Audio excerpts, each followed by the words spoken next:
ഒരു മനുഷ്യൻ്റെ സ്ഥാനമെന്നത് മൃഗങ്ങൾക്കും മലക്കുകൾക്കും ഇടയിലാണെന്ന് പറയപ്പെടുന്നു.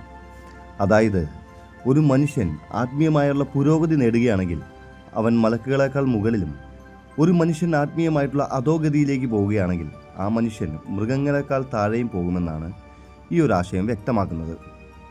എന്നാൽ ഒരിക്കലും ഒരു മനുഷ്യൻ്റെ ആത്മാവിനെ ഒരു മൃഗത്തിൻ്റെ ശരീരത്തിനൊരിക്കലും ഉൾക്കൊള്ളാൻ സാധിക്കുകയില്ല. ആത്മീയമായിട്ടുള്ള വളർച്ച ഒരു മനുഷ്യനെ മാലാഖമാരേക്കാൾ മുകളിലും ദൈവത്തിന് താഴെയുമായി എത്തിക്കുന്നു.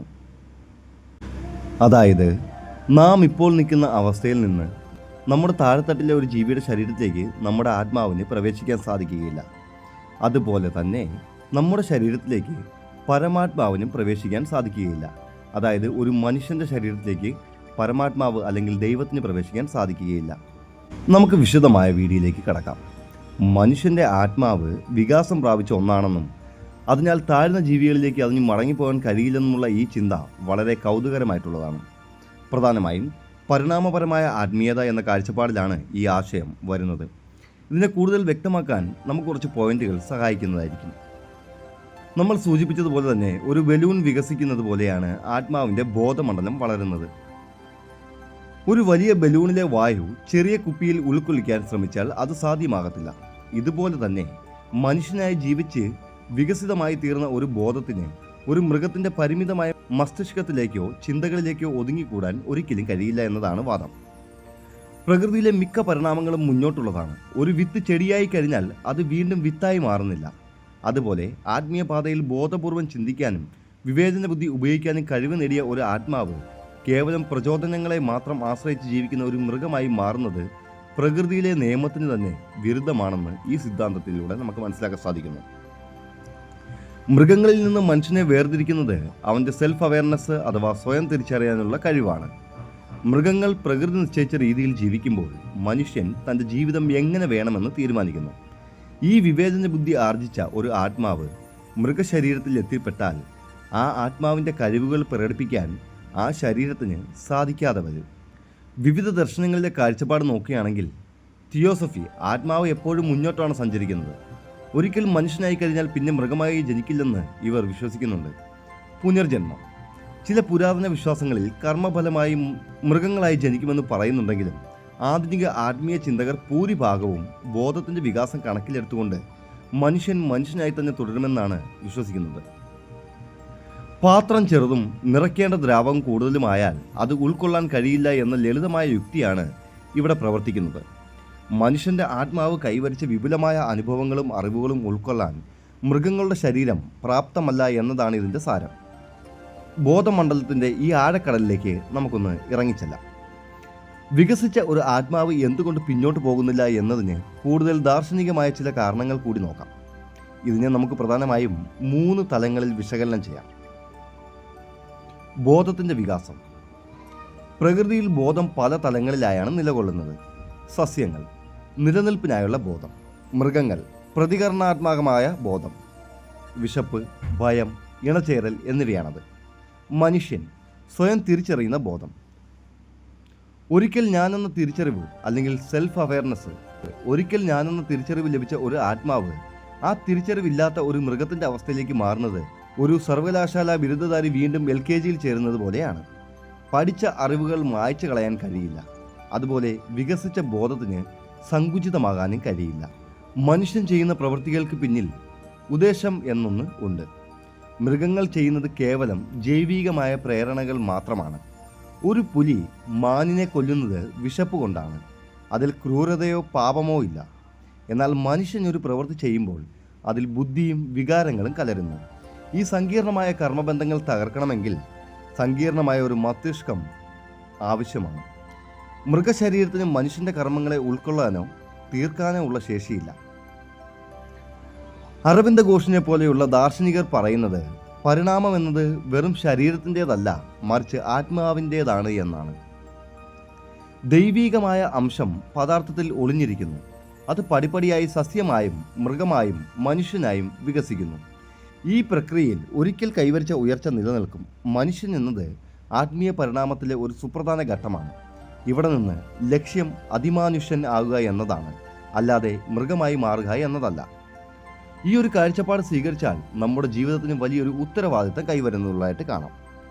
നമ്മുടെ ആത്മാവ് ബലൂൺ പോലെ വികസിച്ചു എന്ന് പറയുമ്പോൾ ആ വികാസത്തെ നിലനിർത്താൻ നാം പരിശ്രമിക്കേണ്ടതായിട്ടുണ്ട്. മൃഗതുല്യമായ വികാരങ്ങൾക്കും, അതായത് ക്രോധം, അമിതമായ ഭയം, സ്വാർത്ഥത, ഇത്തരത്തിലുള്ള വികാരങ്ങൾക്ക് അപ്പുറത്തേക്ക് ചിന്തിക്കാൻ നമുക്ക് കഴിയണം. കാരണം തിരികെ പോകാൻ കഴിയില്ല എന്നതുകൊണ്ട് തന്നെ മുന്നോട്ട് പോകുക എന്നത് മാത്രമാണ് ഏക വഴി. സമയം എല്ലായ്പ്പോഴും മുന്നോട്ട് മാത്രമാണ് സഞ്ചരിക്കുന്നത്. മനുഷ്യൻ മൃഗത്തേക്കാൾ ക്രൂരനാകുന്നത് ആത്മാവിൻ്റെ വികാസത്തിന് വിരുദ്ധമാണോ എന്നൊരു ചോദ്യത്തിന് പിന്നിൽ രസകരമായ ഒരു യുക്തിയുണ്ട്. മൃഗങ്ങൾ ക്രൂരത കാണിക്കുന്നത് അവയുടെ ജൈവികമായ പ്രേരണകൾ കൊണ്ടാണ്. ഒരു പുലി മാനെ വേട്ടയാടുന്നത് വിശപ്പ് കൊണ്ടാണ്, അല്ലാതെ പക കൊണ്ടല്ല. ഇവിടെ മനഃപൂർവ്വം എന്നൊരു ഘടകമില്ല. എന്നാൽ മനുഷ്യൻ്റെ കാര്യം വരുമ്പോൾ ആത്മാവ് വികസിച്ചു എന്ന് പറയുമ്പോൾ അതിനർത്ഥം മനുഷ്യന് തിരഞ്ഞെടുക്കാനുള്ള സ്വാതന്ത്ര്യം ലഭിച്ചു എന്നാണ്. ഈ സ്വാതന്ത്ര്യം ഉപയോഗിച്ച് ഒരാൾക്ക് ദൈവതുല്യനായി മാറാൻ സാധിക്കുന്നതാണ്. ആത്മാവ് വികസിച്ചു എന്ന് പറയുമ്പോൾ അതിൻ്റെ അർത്ഥം മനുഷ്യന് തിരഞ്ഞെടുക്കാനുള്ള സ്വാതന്ത്ര്യം ലഭിച്ചു എന്നാണ്. ഈ സ്വാതന്ത്ര്യം ഉപയോഗിച്ച് ഒരാൾക്ക് ദൈവതുല്യനായി മാറാം, അല്ലെങ്കിൽ മൃഗത്തേക്കാൾ അധപ്പതിക്കാം. വികസിതമായ ഒരു ബുദ്ധി തെറ്റായ വഴിക്ക് പോകുമ്പോഴാണ് അത് ക്രൂരതയായി മാറുന്നത്. ഒരു മൃഗത്തിന് ആസൂത്രണം ചെയ്ത ഒരാളെ ദ്രോഹിക്കാൻ കഴിയില്ല, എന്നാൽ മനുഷ്യന് തീർച്ചയായും അത് സാധിക്കുന്നതാണ്. ആത്മാവിൻ്റെ വികാസത്തോടൊപ്പം തന്നെ വളരുന്ന ഒന്നാണ് അഹം, അതായത് ഈഗോ. മൃഗങ്ങൾക്ക് ഞാനെന്ന ശക്തമായ അഹംഭാവമില്ല. മനുഷ്യൻ തൻ്റെ അഹത്തെ തൃപ്തിപ്പെടുത്താൻ വേണ്ടി മറ്റുള്ളവരെ ദ്രോഹിക്കുന്നു. ആത്മാവ് വികസിച്ചിട്ടുണ്ടെങ്കിലും ആ വികാസത്തെ ശരിയായ ദിശയിലേക്ക് നയിക്കാൻ അഹംഭാവം പലപ്പോഴും തടസ്സമാകുന്നുണ്ട്. മനുഷ്യൻ മൃഗത്തെപ്പോലെ പെരുമാറുമ്പോൾ അത് അവൻ്റെ പ്രകൃതമല്ല, മറിച്ച് അവൻ്റെ തിരഞ്ഞെടുപ്പാണ്. വികസിച്ച ഒരു ബോധത്തിന് മാത്രമേ തിന്മ ചെയ്യാൻ കഴിയുകയുള്ളൂ. കാരണം തിന്മ എന്നത് നന്മയെക്കുറിച്ചുള്ള അറിവുള്ളിടത്ത് മാത്രമേ നിലനിൽക്കുന്നുള്ളൂ. ചുരുക്കത്തിൽ നോക്കുകയാണെങ്കിൽ മനുഷ്യൻ മൃഗത്തേക്കാൾ ക്രൂരനാകുന്നത് ആത്മാവിൻ്റെ ശക്തി കുറഞ്ഞതുകൊണ്ടല്ല, മറിച്ച് ആ വലിയ ശക്തിയെ നിയന്ത്രിക്കാൻ അവന് കഴിയാത്തതുകൊണ്ടാണ്. ഒരു വലിയ ആയുധം കയ്യിലുള്ള ആൾ അത് എങ്ങനെ ഉപയോഗിക്കണമെന്ന് തീരുമാനിക്കുന്നത് പോലെയാണിത്. നമുക്കിതിൻ്റെ അടുത്ത തലത്തിലേക്ക് പോകാം. വികസിച്ച ആത്മാവിനെ ശരിയായ ദിശയിൽ നയിക്കാൻ ധ്യാനവും ചിട്ടയായ ജീവിതശൈലിയും എങ്ങനെ സഹായിക്കുമെന്ന് നമുക്ക് നോക്കാം. ഇസ്ലാമിക ദർശനപ്രകാരം മനുഷ്യൻ്റെ സ്ഥാനം എന്നത് മലക്കുകൾക്കും മൃഗങ്ങൾക്കും ഇടയിലാണ്. ഈ രണ്ടവസ്ഥകളിലേക്കും മാറാനുള്ള ശേഷി മനുഷ്യൻ്റെ ആത്മാവിനുണ്ട്. ഇതിനെ നമുക്ക് ലളിതമായൊന്ന് വിശകലനം ചെയ്യാം. മലക്കുകൾക്ക് അള്ളാഹു നൽകിയിരിക്കുന്നത് ബുദ്ധി മാത്രമാണ്. അവർക്ക് സ്വന്തമായി ഇച്ഛാശക്തിയോ വികാരങ്ങളോ ഇല്ല. അവർക്ക് അള്ളാഹുവിനെ അനുസരിക്കാനല്ലാതെ മറ്റൊന്നിനും കഴിയുകയുമില്ല. എന്നാൽ മനുഷ്യന് വിശപ്പും ദാഹവും കാമവും ദേഷ്യവും പോലെയുള്ള വികാരങ്ങളും അതോടൊപ്പം തന്നെ ശരിയും തെറ്റും തിരിച്ചറിയാനുള്ള ബുദ്ധിയും നൽകിയിട്ടുണ്ട്. തൻ്റെ വികാരങ്ങളെ നിയന്ത്രിച്ച് ബുദ്ധി ഉപയോഗിച്ച് ദൈവത്തെ ആരാധിക്കുകയും നന്മ ചെയ്യുകയും ചെയ്യുമ്പോൾ മനുഷ്യൻ മലക്കുകളെക്കാൾ ശ്രേഷ്ഠനാകുന്നു. കാരണം പ്രലോഭനങ്ങളെ അതിജീവിച്ചാണ് അവൻ നന്മ ചെയ്യുന്നത്. മൃഗങ്ങൾക്ക് നൽകിയിരിക്കുന്നത് വികാരങ്ങൾ മാത്രമാണ്.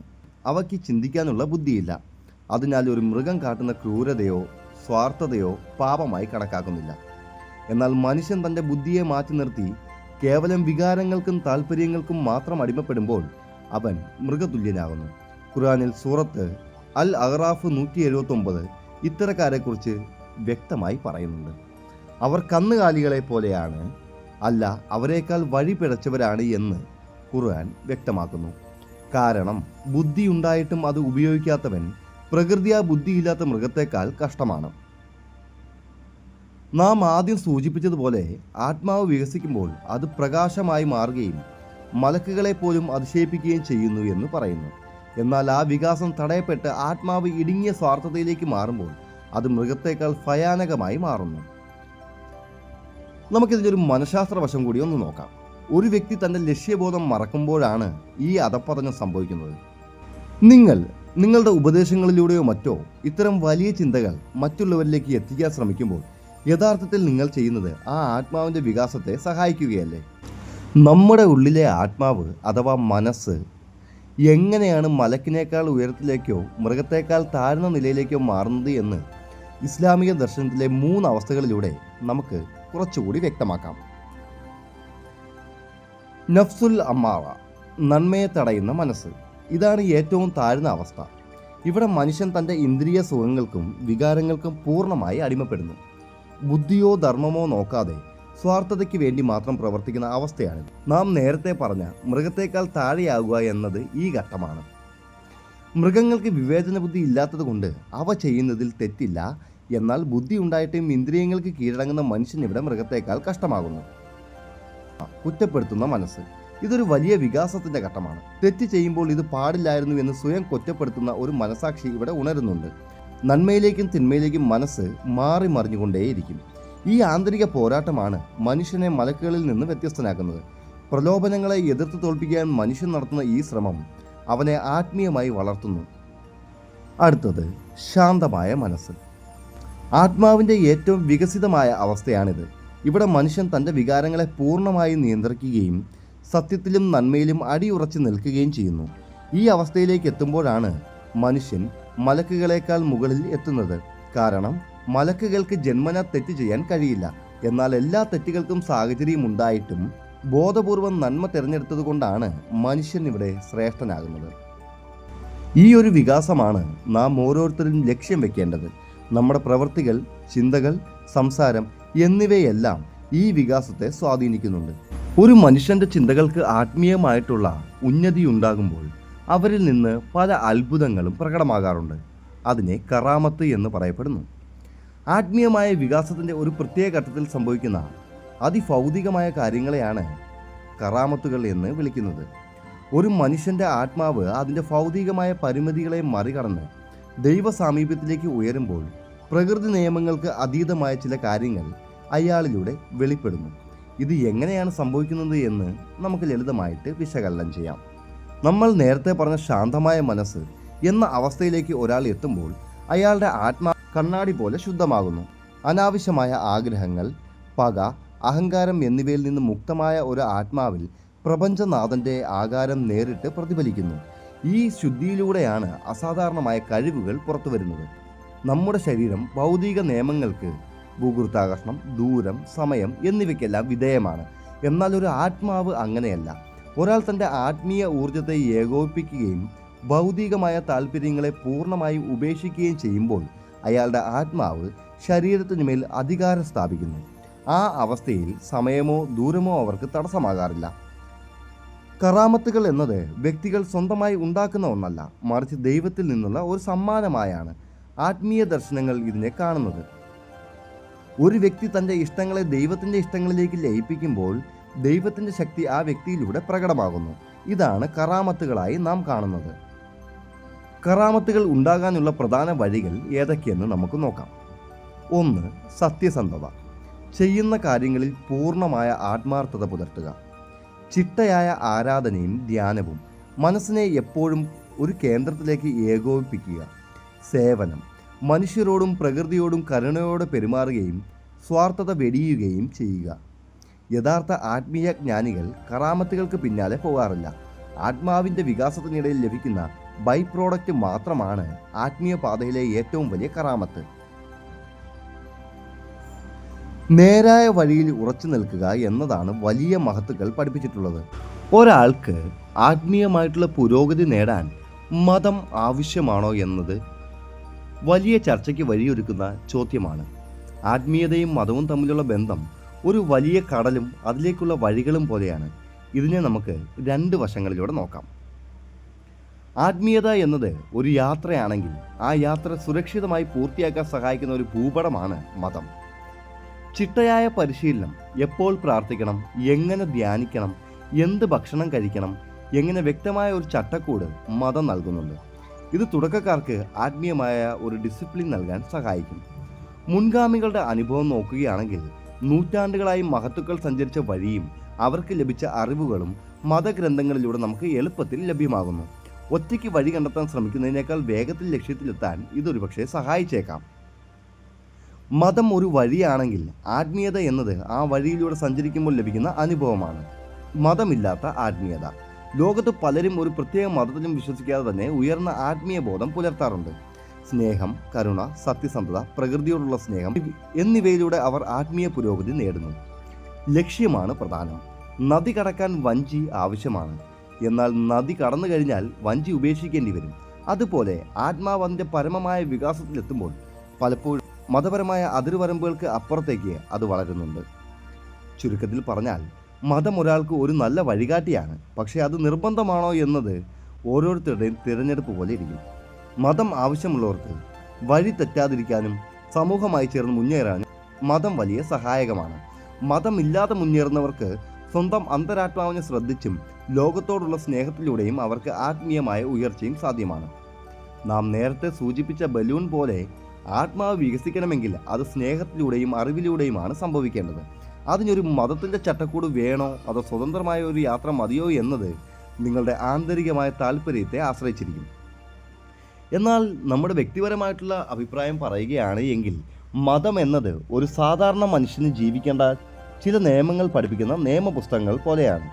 എന്നാൽ ആത്മീയമായുള്ള ഉന്നതിക്ക് മതത്തിൻ്റെ ആവശ്യകത പലപ്പോഴും ഉണ്ടാകുന്നില്ല എന്ന് തന്നെയാണ് വാസ്തവം. നിങ്ങളുടെ ജീവിതത്തിൽ എന്തെങ്കിലും പ്രവൃത്തികളിൽ ഏർപ്പെടുമ്പോൾ അല്ലെങ്കിൽ ജോലികളിൽ ഏർപ്പെടുമ്പോൾ ഒരു പ്രത്യേക മതചിന്തകൾക്കാണോ അതോ മാനുഷികമായ വലിയ മൂല്യങ്ങൾക്കാണോ നിങ്ങൾ മുൻഗണന നൽകാറുള്ളത്? അത് തിരിച്ചറിയുന്നത് നിങ്ങളുടെ ആത്മീയ വഴിയെക്കുറിച്ച് കൂടുതൽ വ്യക്തത നൽകും. ആത്മീയതയെക്കുറിച്ചുള്ള നമ്മുടെ ഇന്നത്തെ വീഡിയോ ഇവിടെ അവസാനിക്കുകയാണ്. വീഡിയോയെക്കുറിച്ചുള്ള നിങ്ങളുടെ അഭിപ്രായങ്ങളും നിർദ്ദേശങ്ങളും കമൻ്റായിട്ട് രേഖപ്പെടുത്തുകയാണെങ്കിൽ ഒരു പക്ഷേ അത് മറ്റൊരു വീഡിയോയ്ക്കുള്ള കാരണമായി മാറാനുള്ള സാധ്യതയുണ്ട്. വീഡിയോ കണ്ട എല്ലാവർക്കും നന്ദി അറിയിച്ചുകൊണ്ട് നിർത്തുന്നു. നന്ദി.